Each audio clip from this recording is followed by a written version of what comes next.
Hello and welcome to Solving Climate Change Once and for All. I'm Bihu Ye, and thanks so much for joining this online series where we're talking to experts and entrepreneurs to learn what from their work we can apply to climate action and, more importantly, to climate justice. You'll leave with the one key thing you can do to make a positive impact. Today, I'm delighted to be joined by Pooja Kothari. She's the founder of Boundless Awareness, an adjunct law professor and unconscious bias expert. Thanks so much for joining us, Pooja. Thank you for having me. So tell us about the day you started your work as a public defender. I know that was kind of a lifetime ago. What was the tipping point that motivated you to take the leap of faith into entrepreneurship and starting Boundless Awareness? Yeah, thanks. First, thanks so much for having me, and I'm very happy to be here. My dream job was to be a public defender, and I am so honored and grateful to have had that opportunity to practice for about 7 years with the Legal Aid Society criminal defense practice in Brooklyn. In the courtroom, every type of oppression is visible and invisible at the same time, and you're meeting with it with every interaction with every actor in the courtroom, including yourself. Mm-hmm. So you see racism, sexism, homophobia, transphobia, ableism. You see every type of oppression there. And sometimes you see it in the words that people say, but what ends up happening is all of us are vying for power in the courtroom. The judges have power, the prosecutors and us public defenders, we have power because we have access to the criminal justice system and we represent other people. So I have power over my clients, but other actors have power over me and my clients. For example, the NYPD's in the courtroom. Court officers have power over when our clients can come out to see the judge. They maintain the order in the courtroom. And because everybody is vying for their little spot of power throughout the day, every day in the courtroom, inevitably, language is part of grasping for that power. How we use language to put other people down, to assert ourselves, and to grab that piece of the pie.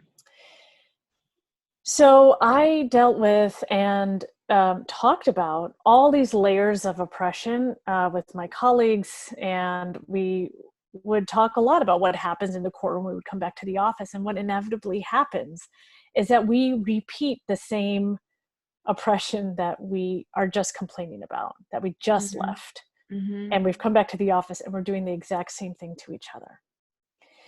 So after about a year or two, I started really thinking about my own complicity and how am I repeating the same racism that I am complaining about by the language that I'm using when I'm talking to my colleagues. And that led to looking at all the layers of oppression and how they intersect, and getting rid of that excuse of, well, I'm a public defender, I can't do any harm. I'm the one who's fighting for low income, mainly people of color in the courtroom. So how can I be racist? How can I be classist? How can I be, homophobic or transphobic? But of course we can be all of those things, even if we hold those same marginalized identities. So about after 7 years, I took a sabbatical and I started Boundless Awareness to have the same conversations that I was having there in my company, to reach a wider audience, to reach a wider range of people, and to do it with language that I had learned myself and use the same techniques that I had used to challenge my own oppressive language. So that oppression, of course, we see, repeated throughout society. We see it through the news cycle. We see it everywhere, and especially in the workplace. And so Boundless Awareness, what we do is we introduce these experiential workshops in the workplace to talk about how we are treating each other and how that oppression translates into microaggressions and then kind of disrupts the inclusion efforts that are happening. That's an incredible journey. Thank you for sharing that. And it's entirely complex. And we'll talk a little bit more about how we reconcile our own complicity in the work that we're supposed to be champions for later. I love what you said about language. We know that words really matter. And I think in my line of work around climate, we went from climate change is happening and then to now there's a crisis. We'll call it the climate crisis to introduce this sense of urgency. And then finally, now there is at least vernacular around what we're calling climate justice. And that introduces this human element of what we're doing isn't just about science and global warming and the environment. This is really about people's lives, their quality of life, and who is being impacted first and worst, honestly. So I'd love to hear your definition of climate justice and why you think it's so easily ignored, as you've seen that happen with a lot of these other layers of oppression. I think climate justice means addressing the effects of climate change for every single person at every level of power with the resources that they have at their level of power. And when I say power, I mean it in the sense of not actual objective power. We all have like a ton of potential and power, but I mean in this capitalist sense of like this ladder that we feel that we're on, or this hamster wheel that we feel like we're running, and where on that like understanding are we giving the right resources to, as you said, those who are suffering first and worst. And it's similar in in the criminal justice system. We're thinking about anti-oppression work. Those, it doesn't matter how many marginalized identities that I hold. It really depends on where you're at on this stratification, on how we're affected by oppression. Right. So I think climate justice and anti-oppression work go completely you can't think about one without using the concepts of another. But if we think about the actual situations of those who are the most marginalized in society, then we will actually be doing the best work for everybody else. And it's a concept that I often came back to when I was working as a public defender. People outside of law would ask, how can you do that job? How can you defend those people? How can you, if you know someone's guilty, like how can you represent them? So millions of times I was asked this question. Yeah. And it's very simple for public defenders to answer this question. If the basic rights for the most marginalized voice in our society is not 100% solid, then none of our rights are protected. And so when we talk about climate justice, and we're not thinking about those who are being affected first and worst, we're putting none of us are protected by climate change. We just think we are because we have more resources presently. I love that introduction of capitalism as part of the framework, and also that the title of the series, Solving Climate Change Once and for All, meaning for all. And if you're not doing it for everybody, starting with those frontline communities, then we can't pat ourselves on the back and say, look at how much progress we've made for the majority. So that definitely resonates with me, and I think it's a really helpful dimension of this dialogue that we should be talking about. I know that so much of your work has gone towards anti-oppression, unconscious bias training, sort of peeling back the layers of how we're all socialized. And as we've already seen and we've talked about, there's so many parallels, and you can't talk about climate solutions or action without talking about race first and other marginalized parts of our identity, right? They both, like you said, they're both invisible, sometimes visible problems. They're systemic in nature. They're often easy to deprioritize for institutions who hold power. So let's unpack that a little bit. What have you seen be effective in your work as an unconscious bias coach that we need to take and apply to the climate fight? I think the first question is, why does any of this matter to me? And I think that question we all have to ask ourselves. And if you don't have an answer to that question personally, like, why does racism matter to me? Why does climate justice matter to me? Why people who are incarcerated, why do they matter to me? If you don't know the answer to those questions, then you can't start your work on this in a meaningful way. Mm-hmm. And what's meaningful for me, and what my answer is to that question is, I am not, I might think I am a free person. I might think that um, I can do whatever I want. I can go wherever, well, not right now, but before, we can take a vacation, we can go anywhere, we can enjoy all these things because of the, seemingly because of the resources I have. But I actually don't have any freedom until everybody is free.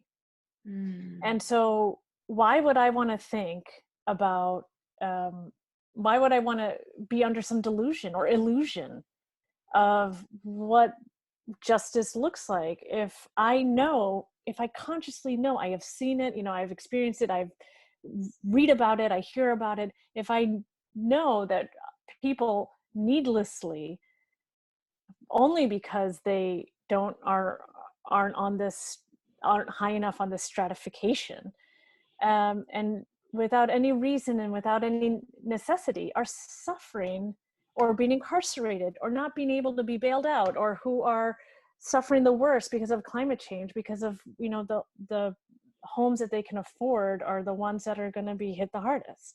Yeah. And so that's not a fun way to live. I don't want to live in that illusion. That's Mm-hmm. not like a reality that I feel good about. And it's like a nagging thing that's always been with me, like since I was growing up. Like there's no reason I should be in this privileged position by Mm-hmm. the mere fact of how the parents I was born to, or the socioeconomic status that my parents had, therefore the education that I got, and all of this stuff.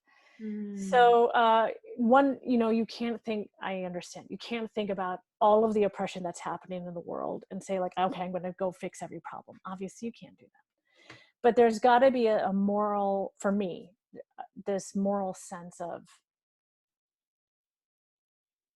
this isn't very fun if other people are suffering. This life of like all of these resources, like what's the meaning of that? If Mm-hmm. so, that's the basis of why I am in the work, why I care about, as a person of color, a non-Black person of color, why I care about anti-Black racism. As a person in a middle-class socioeconomic status, why I care about classism. Or as an able-bodied person, why I care about ableism or disability justice, similar to climate justice, looking at the intersections of oppression and the disability community. So of course I have to care. Of course I want to be part of, running with the solution.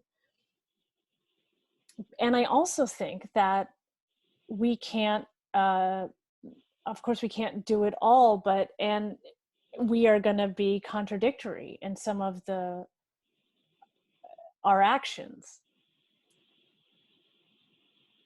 So I might do a really good job recycling today, and then later this evening I might mix my recycling, or put like wet paper in the paper recycling, I might like mix it up. It's just like a silly example, I know, but not silly, but trivializing it a little bit.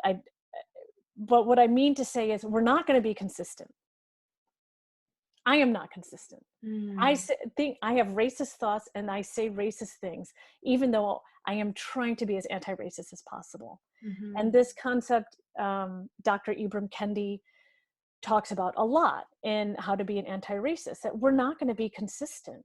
We're going to uphold some racist policies unknowingly or knowingly, and we're going to fight against fight for anti-racist policies or anti-racist language. And because we're human and we're in a white supremacist capitalist society, well, we're going to contradict ourselves, and we got to give ourselves like a little bit of leeway there and just keep trying to do our best. Mm-hmm. Yeah, so I think what I'm hearing is that what you've seen be effective is to first start with the why, find the meaning in it for you. Otherwise, you probably won't have the resilience to keep thinking about doing this work. And also to not hold yourselves to a standard of perfection, because that's not the point, right? And Yeah. it's to put it into practice and think about it and keep doing it in order to move forward. Yeah, that's very succinctly said. Yeah, and it's I think this concept of complicity is so enlightened, and I'm glad that you've touched on it a couple of times now because I think when we first talked, you told me the day you looked in the mirror and you realized that you were part of the problem and that you decided to make some career changes around it and dedicate your work to accepting it, like you've said, but also putting a lot of work towards processing all of that. I've also felt that, and I feel like that's another really strong parallel. To use your example of recycling, we actually are talking to a zero waste expert, Rachna Shah, who talks a lot about this guilt and complicity and how you deal with it, just in terms of that action that a lot of people are taking in good measure. Um, and many of us subscribe to a lifestyle that I think we are trying so hard to do as much as we can because these are such systemic, oppressive problems. Um, and you've started to sort of answer, well, be easier on yourself, acknowledge what you are doing, and be aware of how you stay complicit. But can you unpack that a little bit for us, sort of how you processed it, what you would recommend to contend with this sometimes guilt, but then, you're pouring so much of yourself into the work at the same time. It's complex. It's a process for everybody. So when I first started catching my own mistakes and thinking about my own complicity, of course I felt like shame, embarrassment, and guilt. Of course I felt those things. And I was very lucky, and I'm still very lucky, to be with my partner who is my accountability person. So when I started really noticing these things, I would talk about it with people who were close, who are close with me. And my wife is one of those has been and still one of those people. So now it's very easy because I practiced it a lot, because once you start noticing it, you can't stop noticing how many mistakes you're making. Yeah. Or and once you notice these mistakes, then it's much easier to say what I said was racist. And to also say, I don't want to be racist. I don't want to say racist things. I don't want to do racist things. And especially, when I was practicing as a public defender, when you're representing low income people, mainly people of color, of course you don't want to be like that. So the more I just acknowledged it and was like, yeah, I definitely said that, or whatever it is. It could be homophobic or transphobic, or like, especially like if you see something transphobic happening, which happened a lot in our courtroom, and you don't stop it, that makes you feel even worse. And so it was just talking about over and over again, because the mistakes are always happening. Someone's making them, someone's ignoring it, someone's a bystander and not saying anything. Like, this is happening all day, every day. And so because we have millions of experiences of this, once you start acknowledging it and talking about it, it becomes much easier to finally get to the process where I can say to my wife, I can say something that's, let's say, homophobic, and then I can say to her, oh my gosh, what I said was really homophobic. I can't believe I said that. And I'll look into why I said that. I'm going to look into where that comes from. Can you help me? What do you think about that? I mean, you know me very well. So like, where do you think that thought's coming from?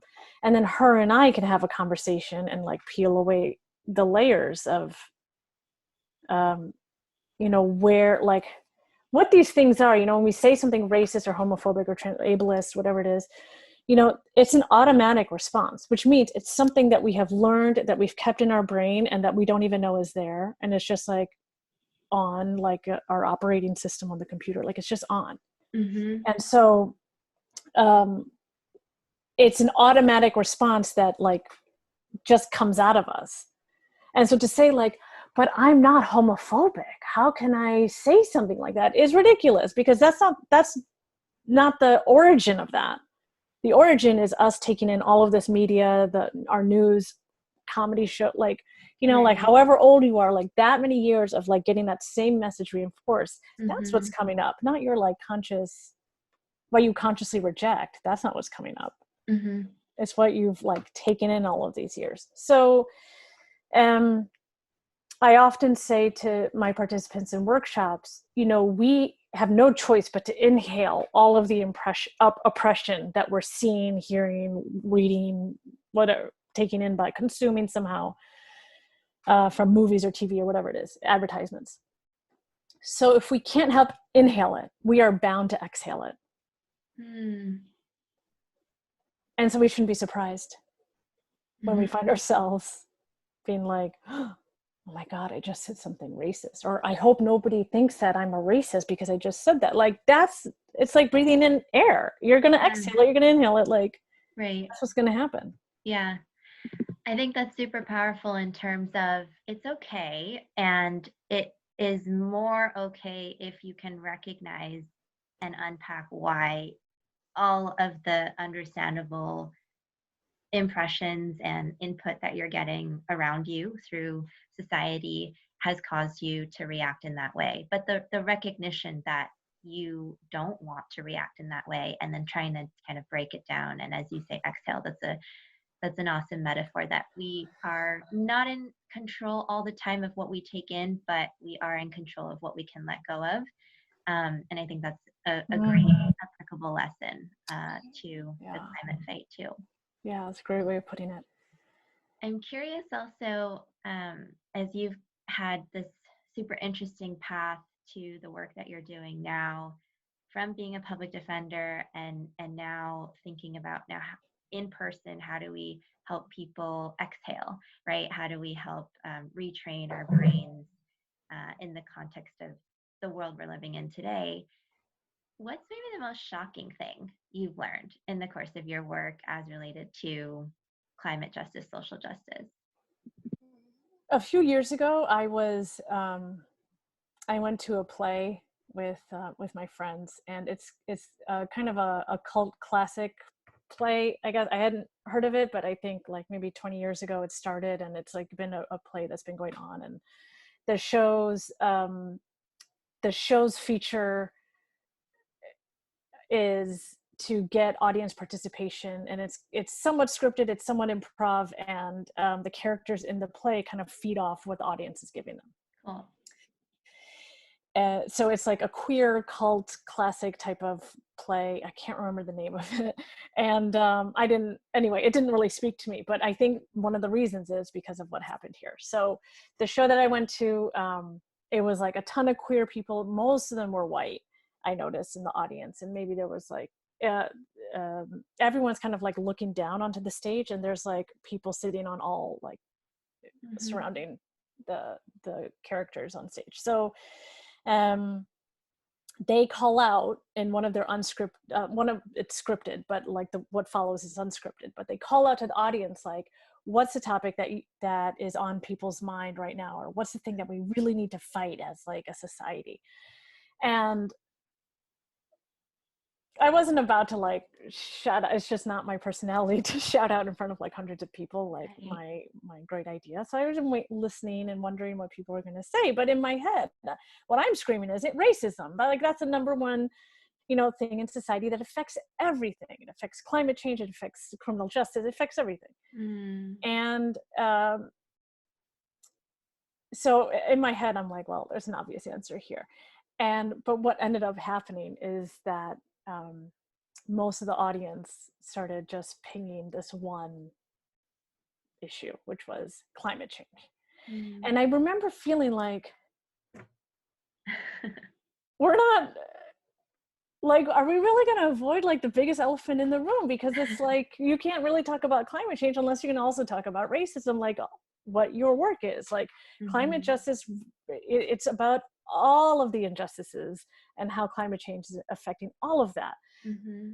And so I felt really kind of disheartened, and I really lost interest in being a audience member at that point, because I just felt like it was really disingenuous that we can talk about like this ethereal climate change, like it's so important to save our planet, which it's like crucial that we make some movement here on saving our planet. But it's kind of like, I don't really want to talk about racism, so I'm going to talk about climate change.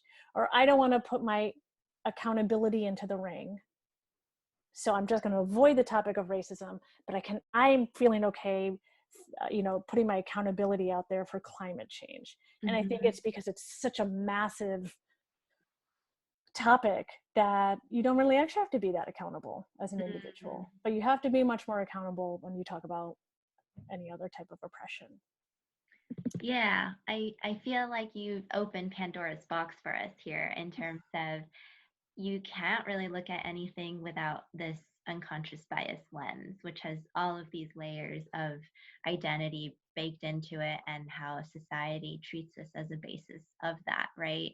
And so it is maybe classist to think about just climate change without thinking about really climate justice, because we have the privilege to think about existential, threat to our planet and ecosystems, but we're not thinking about, well, what's the impact on humans? What's the impact on the frontline communities that we started our discussion on? So that's, I can see why that's shocking. And it sounded like you kind of disengaged, right? Understandably, from the play. And I'm curious what mechanisms you have in place, because I'm sure that happens all the time in the work that you're doing. You're taking on so much emotional burden from your clients and from your accountability partners. So, how do you deal with that? And where do you derive hope to keep going? I used to I used to feel really heavy in hearing how people engaged with my material. And I don't feel like that at all anymore. And I think one of the reasons is I feel like I've heard it all. And so I'm not like, it doesn't faze me anymore, like kind of the things that people say and how they engage. I mean, people kind of, my participants can, sometimes they won't engage at all. Sometimes they engage very, very deeply. And some of the bravest participants who are amazing are willing to make mistakes in the workshop. They're willing to engage that much that their automatic kind of reactions are coming out. And I think that's so important because this is exactly what we're talking about. Yeah. So I feel like, one, I've heard it all. And so now I know how to engage with, any type of comment that I've heard, in a way that maintains the safety and the bravery of all the participants, and continues to encourage people to participate, while also limiting the harm that comment might or could do.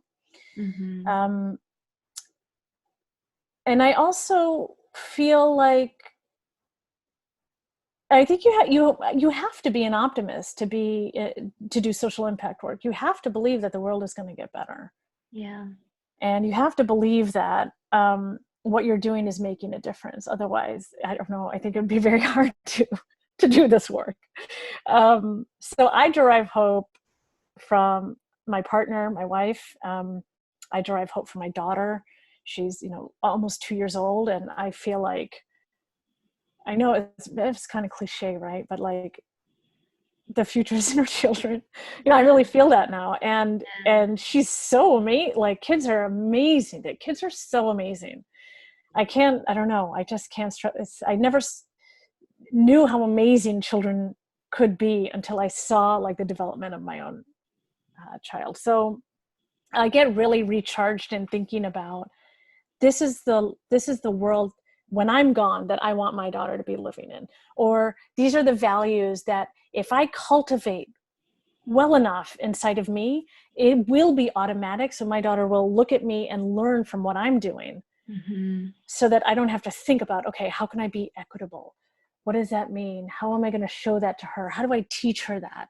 I want that already to be kind of like an automatic thing for me, so that she doesn't have to question it, or that I can admit my mistakes and be accountable to her and explain to her when she's at an age where she's understanding language much better, why I did something contradictory, or why I did something hypocritical, or I want to be able to teach her in those ways. And so the more practice I get in now, the better it'll be for her, and the better it is in my relationship too with my partner.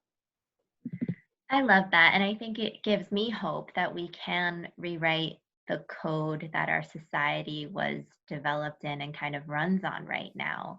And even if it's yourself and the people you care about around you, that can be enough. That will make it second nature for those people around you rather than having to continually kick the can down the road, as we see with climate, where it's even, when I ask people, well, what about your grandchildren? What about their children? Do you care about the world that they'll grow up in? And it's just too far of a time scale for some people to really feel like it affects them, right? So if you bring it back to, well, you can make a difference today in rewriting that code that we all live by, that's awesome. That's very empowering. So we promised our listeners the one key thing that they can do to make a positive impact. I know it's probably hard to pick just one, and you have a litany of things that you've given us already in terms of exercises and language. If you had to boil it down, what would you advise all of us to consider doing? Oh, you can make a difference in your own life and how you speak to your partner. I mean, if you have someone in your life that you regularly are speaking with, whether it's a loved one or a family member or spouse or whatever, or your child, I mean, that first contact is where you can put all your efforts. I mean, if you want to think about anti-oppression work and climate justice and disability justice and really thinking about the world in a holistic view, then it starts with you and looking at the language you use and the opinions you have, or the facts that you look for, or the research that you do and how you're doing it, and what avenues are you going to have that critical lens on yourself first, and then to practice that language with whoever is the closest person to you. Mm-hmm. And kind of like the coronavirus, in a positive way, it'll spread. I mean, the language that you use, I have seen it in my own family. I mean, it takes years, but the more consistent you are, the more change you will see in how other people will approach the same topic you're talking about. Maybe 5 years ago, they approached it from this like diametrically opposed, view that was not as anti-racist or, as you wanted it. And people slowly will shift. And the more consistent you are, the better it'll be. So if you don't know where to start, you always start with yourself. And if you're good on you, then start with the person closest with you. What are some of those words, I'm curious, with your family that you've been able to provide new vocabulary to? Gosh, I mean, it's in there's so many things. The way we talk about homophobia and transphobia, for example. I mean, there is so much more, and it's not only because I'm queer and my family is very involved with, very loving and very supportive. It's not. Sure, I'm sure that has some, but it doesn't seem like that's really the impetus for them really having a larger worldview on all genders and how everybody is suffering because of kind of like the gender binary myth that we live by. And I can't tell you that it was like one thing that I said, but it's been over time, it's been talking about these issues, suggesting movies to them, having critical conversations with them that from a critical viewpoint after we read a book or watch a movie or they see a episode on TV, that I've suggested to them that we actually can broaden the conversation. So it takes years, but my family members are sending me articles on organizations that they're donating to that, are helping trans people in other parts of the world. And I'm like, okay, I mean, that's phenomenal. I had no idea, really 10 years ago, I don't think you would have looked for that or researched that or thought this is a worthy place that I want to spend my money or donate my money to. Yeah. So it's really just that like consistency, even if you feel like you're hitting a brick wall, or you feel like, well, the other person's not that interested. Mm-hmm. And I feel like it goes back to your initial point about why. If it's meaningful for you and you can answer that in order to really truly care about it, it will be easier to be consistent. It's not just a fad that you are dedicating some time towards. You really Yeah. are sowing the seeds that will bloom into these new perspectives and other people really caring about the why and taking action behind that. So that's super powerful. I think in wrapping up, you've had, maybe years of advance on the rest of us in terms of thinking very deeply about these issues. And so my final question for you is, what's been your favorite sort of aha moment, epiphany, as you've gone through this work and the evolution of going from one profession to now this more entrepreneurial chapter where you're really working on anti-oppression? What what enlightened moment did you come away with? Yeah, it's funny, uh, what we're okay admitting. Like, for example, I feel very at ease admitting when I say something oppressive, Mm, and owning up to that and taking account of and really doing some deep work on that. That is like so easy for me. But there are other things that have happened that have been so difficult for me to push past my shame and embarrassment. So very, very early on in Boundless Awareness, I had a gig maybe in the first 4 months that I started that I pretty much bombed. And it was, I mean, it's hard for me to talk about it still. It was like very, like ego wise only. sure. It was very devastating. No one, that's all it's about. It's only about my ego. So it was very hard for me to own up to that myself, of like how I messed up. The client was very upset Mm, and critiqued me very harshly, and right at the end of it, and I remember just feeling stunned. And I know, for most people listening to this, these stakes are very low. But for me, when you can be your harshest critic, this is what was so sure. difficult. So what happened is I went back a week later to my client and I asked for a meeting, and I said, I want to hear everything that you have to say about it. Hmm. Because I knew the only way I could get through this was to know the truth. And I'm very grateful that my client is a very brutally honest person, brutally honest. Hmm. And I'm grateful for that. I don't want people to sugarcoat things around me. So we talked. I got a lot of criticism. I took it home, and it took me months to recover in a way that I felt confident again giving my next workshop. I Hmm. was so scared. And what I learned, my aha moment, was I am the only one who can get over my mistakes. At Legal Aid, if you make them, you are so well supported by your colleagues, by your supervisors, by everybody is such a strong support. And when you leave, it's only then when you realize how amazing your colleagues are Yeah. and that support. So here I am, like by myself. I'm a solo business owner.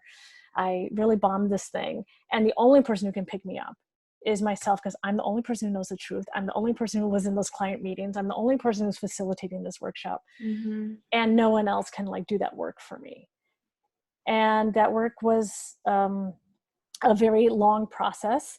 But I circled back and then can easily now take full responsibility for how it went. Hmm. And it several things. That type of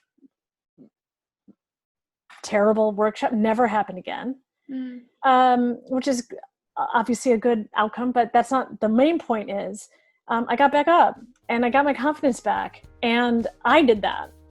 And that's really cool to say that, I gave myself that gift. I got through that process. I went through all the guilt and anger at myself and serious disappointment and all of that stuff. And I finally made it through to the other side. And I get to say, like, wow, 4 years ago, that was a really hard thing. And I've never forgotten it. And I know how strong I am. Mm-hmm. I'm very proud of that. Coming from a very, very difficult point, I can now say I'm really proud of that. Yeah, congratulations. And thanks so much for being vulnerable by sharing that story. You're right, we each have our own hardships and specific things that make it hard for us to be vulnerable, but we learn so much when we share that, and I'm sure all of our viewers it'll resonate with them. We can all think of our own mishaps, failures in the grand context of things that don't seem like a big deal now, but what we learn from them and take away is huge. And thank you so much in general for all of these great actionable tips, right? For me, what I'm taking away is be accountable in all respects of that word, and find someone to help you do that, your accountability partner. And if we start with the why, that'll be so much easier. It'll become habitual. It'll become part of our daily practice rather than trying to say, 180-degree shift. Today, I'm going to be completely sustainable and I'm going to give up meat and all the daily kind of sometimes mundane things that we think about that aren't getting to larger systemic problems. Because we're taking it all upon ourselves, but we can kind of share that responsibility. And I think the biggest takeaway that I think is superbly important for everybody to hear is you can't really look at any problem without first putting on this racial lens. It is all kind of steeped and baked into the way we deal with crises like we're seeing with COVID-19. It doesn't impact all of us equally. So incredible work. Everybody check out Boundless Awareness, and thank you so much, Pooja, for sharing all of your insights and lessons, which I'm eager for me to put into practice, but also for our audience to put into practice. Thank you, Pete.